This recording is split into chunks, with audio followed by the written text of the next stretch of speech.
خوش آمدید۔ آج ہم تاریخ کی ایک ایسی کہانی کی گہرائی میں اترنے والے ہیں جو کسی فلمی داستان سے کم نہیں ہے۔ یہ سکھ تاریخ کے دو سب سے اہم خاندانوں بیدی اور سودی کی شروعات کی کہانی ہے۔ جی، اور اس گفتگو کے لیے ہمارا جو ماخذ ہے وہ بھی بہت دلچسپ ہے۔ یہ سکھوں کی تاریخ نامی ایک پرانی کتاب کے کچھ حصے ہیں جو غالباً 19ویں صدی میں لکھی گئی تھیں۔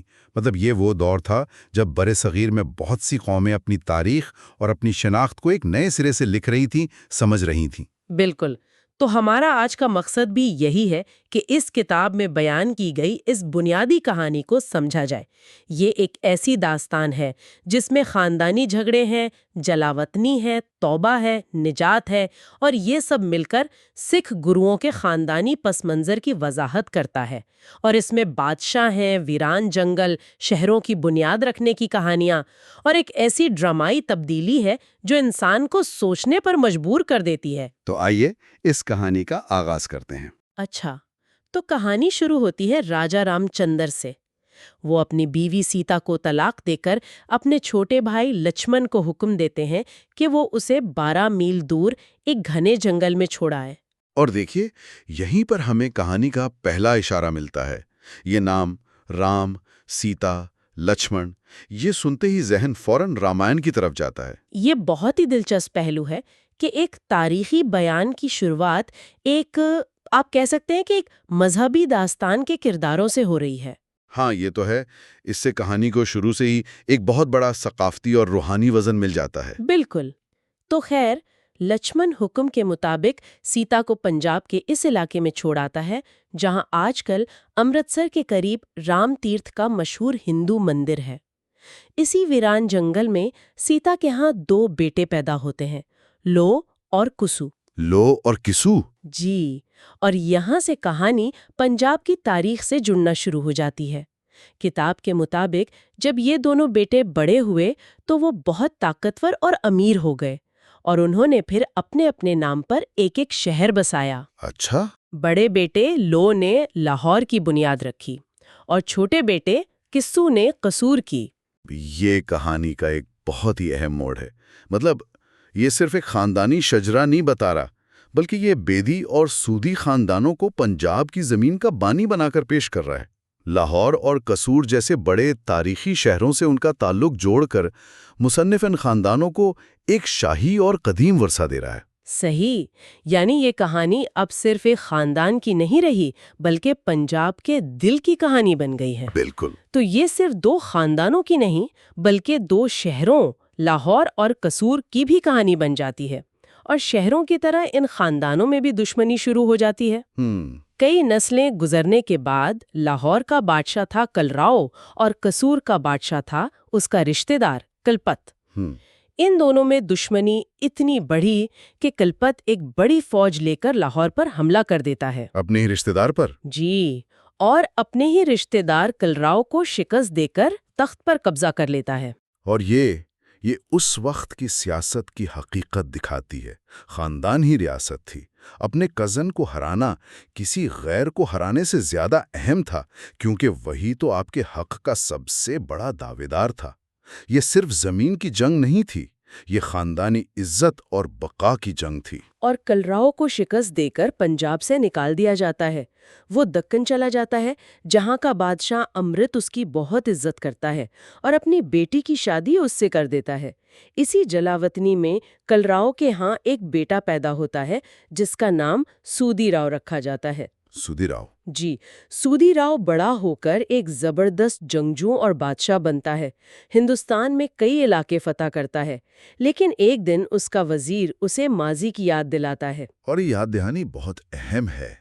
وزیر کہتا ہے کہ آپ اتنے ملکوں کے بادشاہ ہیں، لیکن آپ کی اصل ملکیت تو پنجاب ہے، جہاں سے آپ کے والد کو ان کے اپنے رشتہ دار کلپت نے نکال دیا تھا۔ بالکل۔ یہ بات مجھے سوچنے پر مجبور کرتی ہے کہ سودی راؤ تو جلاوطنی میں پیدا ہوا، اس نے کبھی پنجاب دیکھا بھی نہیں، تو آخر کیوں ایک وزیر کی بات پر وہ اتنی بڑی جنگ چھیڑ دیتا ہے؟ کیا یہ صرف زمین کا ٹکڑا تھا یا کچھ اور؟ یہ بہت گہرا سوال ہے۔ دیکھیں، یہ صرف زمین کا ٹکڑا نہیں تھا، یہ حق، وراثت اور خاندانی عزت کا معاملہ تھا۔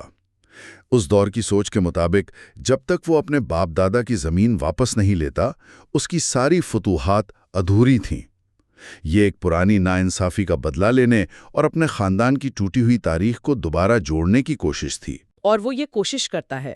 سودی راؤ ایک بڑی فوج تیار کرتا ہے اور لاہور کی طرف کوچ کرتا ہے۔ وہ اپنے چچا کلپت سے جنگ کرتا ہے، اسے بری طرح شکست دیتا ہے اور اسے اس کے تمام بچوں سمیت پنجاب سے نکال دیتا ہے۔ جی، اس طرح سودی راؤ لاہور کے تخت پر بیٹھتا ہے اور انتقام کا پہلا چکر مکمل ہوتا ہے۔ جی، انتقام پورا ہو گیا۔ کہانی کا ولن کلپت اب تاریخ کے صفحات سے غائب ہو جانا چاہیے تھا، لیکن ایسا نہیں ہوتا، بلکہ یہاں سے اس کہانی کا سب سے غیر متوقع اور دلچسپ حصہ شروع ہوتا ہے۔ بالکل، اب کہانی کا رخ شکست خوردہ بادشاہ کلپت کی طرف مڑتا ہے۔ عام طور پر ایسے کردار یا تو مارے جاتے ہیں یا گمنامی میں کھو جاتے ہیں، لیکن کلپت کچھ اور ہی کرتا ہے۔ وہ شکست کے بعد بنارس چلا جاتا ہے، جو اس زمانے کے لیے ہندوستان کا آکسفورڈ یا کیمبرج سمجھا جاتا تھا، علم اور روحانیت کا سب سے بڑا گڑھ۔ اور وہاں جا کر وہ ہتھیار نہیں اٹھاتا بلکہ کتابیں اٹھاتا ہے۔ وہ ہندوؤں کی مقدس کتابوں یعنی وید، جسے ہم آج کل وید کہتے ہیں، کا گہرا مطالعہ شروع کر دیتا ہے۔ اور اسی مطالعے کے دوران اس کی زندگی بدل جاتی ہے۔ یہ تو کسی فلمی منظر جیسا ہے، یعنی شکست، طاقت، انتقام، سب کچھ ایک طرف اور ایک کتاب کا ایک جملہ ایک طرف۔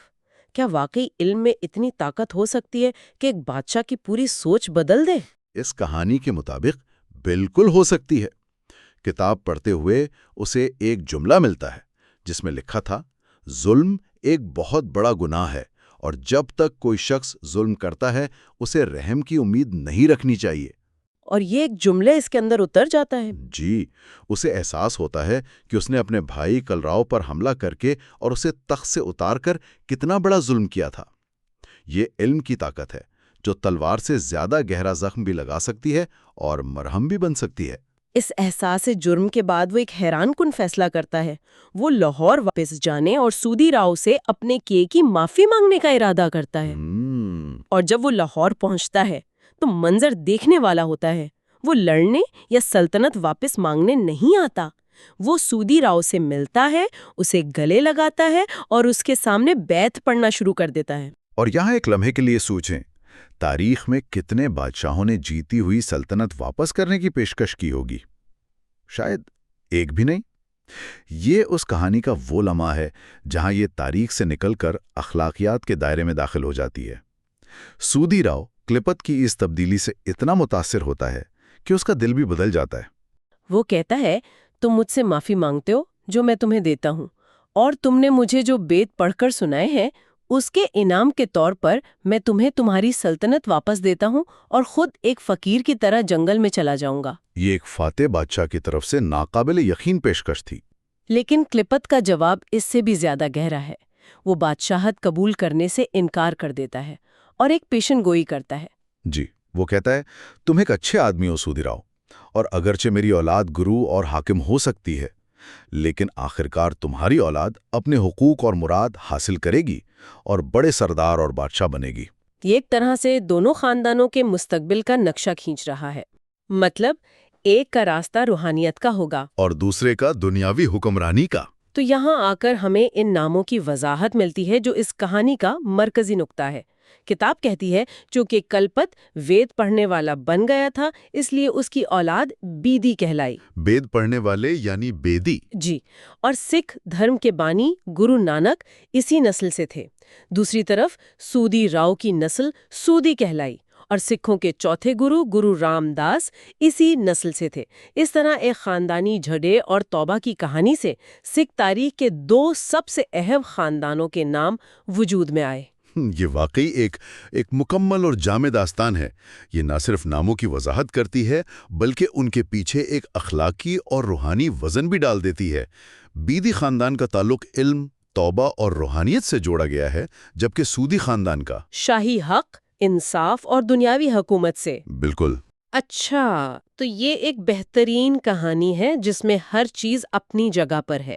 ایک شاندار آغاز، ایک ڈرامائی درمیانی حصہ اور ایک منطقی انجام۔ لیکن یہاں کہانی ایک اور بہت ہی دلچسپ موڑ لیتی ہے۔ جی، یہ پوری شاندار داستان سنانے کے بعد کتاب کا مصنف خود اس کی تاریخی حیثیت پر سوال اٹھا دیتا ہے۔ جی، اور یہ اس ماخذ کا سب سے منفرد اور آپ کہہ لیں ایماندارانہ پہلو ہے۔ یہ ایسا ہے جیسے کوئی فلم بنانے کے بعد ڈائریکٹر خود کہے کہ کہانی تو اچھی ہے لیکن مجھے یقین نہیں کہ یہ سب سچ ہے۔ ایک منٹ، تو یہ پوری شاندار کہانی سنانے کے بعد مصنف خود آخر میں کہتا ہے کہ مجھے اس پر پورا یقین نہیں ہے، یہ تو بہت عجیب بات ہے۔ وہ ایسا کیوں کہے گا؟ مصنف صاف صاف لکھتا ہے کہ اس کہانی کو پنجاب کی تاریخ کے مسلمانوں کے بیان سے ہم آہنگ کرنا بہت مشکل ہے۔ یعنی اس وقت کے جو دوسرے تاریخی ذرائع موجود ہیں، خاص طور پر مسلم مورخین کی لکھی بھی تاریخیں، ان کے مطابق واقعات کی یہ ترتیب اور زمانہ درست معلوم نہیں ہوتا۔ اچھا۔ مثال کے طور پر اگر لوہ اور کسو کو لاہور اور قصور کا بانی مانا جائے تو یہ بہت ہی قدیم زمانے کی بات ہے، جبکہ کہانی کے باقی کردار بہت بعد کے لگتے ہیں۔ یہ خود ماخذ کے اندر تنقیدی سوچ کا ایک نایاب لمحہ ہے۔ تو پھر مصنف اس مخمسے کا کیا حل پیش کرتا ہے؟ اگر اسے خود شک ہے تو وہ یہ کہانی سنا ہی کیوں رہا ہے؟ یہیں پر ہمیں تاریخ لکھنے کے عمل کی ایک جھلک ملتی ہے۔ مصنف ایک بہت ہی عملی نتیجہ اخذ کرتا ہے۔ وہ لکھتا ہے کہ چونکہ پرانے زمانے کے ریکارڈ بہت نایاب ہیں اور ہمارے پاس بیدی اور سودی کے اصطلاحات کی کوئی بہتر وضاحت موجود نہیں ہے، تو اس لیے ہمیں فرض کر لینا چاہیے کہ یہ کہانی اپنی روح میں سچ ہے، یعنی کہ گرو نانک کلپت کی نسل سے ہیں اور گرو رام داس سودی راؤ کی نسل سے ہیں۔ دوسرے لفظوں میں وہ کہہ رہا ہے کہ ہو سکتا ہے واقعات بالکل ایسے نہ ہوئے ہوں، لیکن جو نتیجہ نکلتا ہے کہ بیدی خاندان کا تعلق روحانیت سے اور سودی خاندان کا شاہی پس منظر سے ہے، وہ درست ہے۔ بالکل۔ اگر ہم اسے بڑے تناظر میں دیکھیں تو یہ ہمیں دکھاتا ہے کہ قومی داستانیں یا بنیادی افسانے کیسے بنتے ہیں۔ جب ٹھوس تاریخی ثبوت کی کمی ہوتی ہے تو روایات، ناموں اور نسب کی وضاحت کے لیے اکثر ایسی دلچسپ اور علامتی کہانیاں اس خلا کو پر کرتی ہیں۔ اور یہ کہانیاں لفظی طور پر سچ نہ بھی ہوں تو بھی وہ ایک گہری ثقافتی سچائی کو بیان کرتی ہیں۔ جی، یہ کہانی اس عمل کی ایک بہترین مثال ہے کہ تاریخ کیسے لکھی اور سمجھی جاتی ہے، خاص طور پر جب شناخت کی تعمیر کا سوال ہو۔ تو آج ہم نے سکھوں کی تاریخ سے ایک بنیادی کہانی کا جائزہ لیا جو بیدی اور سودی خاندانوں کی ابتدا کو ایک ایسی ڈراماٹک داستان کے ذریعے بیان کرتی ہے جس میں شاہی خاندان، جنگ، جلاوطنی اور آخر میں روحانی تبدیلی شامل ہے۔ اور ہم نے یہ بھی دیکھا کہ کس طرح مصنف خود اس کہانی کی تاریخی سچائی کے ساتھ کشمکش میں مبتلا ہے، جو اس متن کو محض ایک کہانی سے بڑھ کر تاریخ نویسی پر ایک تبصرہ بنا دیتا ہے۔ بالکل، یہ کہانی چاہے تاریخی طور پر 100% درست ہو یا نہ ہو، ایک بہت بڑا مقصد پورا کرتی ہے۔ یہ سکھ گروؤں کے شجرۂ نسب کو شاہی خاندان، روحانی بیداری اور تقدیر جیسی عظیم خصوصیات سے جوڑتی ہے۔ چلپت کا روحانی راستہ اختیار کرنا جس سے بیدی بنے اور سودی راؤ کی دنیاوی حکمرانی جس سے سودی بنے، ان کے درمیان یہ فرق ان کی شناخت کی ایک بہت اہم خصوصیت بن جاتا ہے۔ یہ صرف ایک کہانی نہیں بلکہ شناخت کی تعمیر کا ایک طاقتور ذریعہ ہے۔ اس ساری گفتگو کے بعد ایک سوال ذہن میں آتا ہے جسے ہم اپنے سننے والوں کے لیے چھوڑ جاتے ہیں۔ اس تاریخ کے مصنف کو ایک دلچسپ اور مکمل داستان اور دوسری طرف متضاد تاریخی حقائق میں سے کسی ایک کا انتخاب کرنا پڑا۔ اس سے ایک وسیع تر سوال پیدا ہوتا ہے جس پر غور کیا جا سکتا ہے۔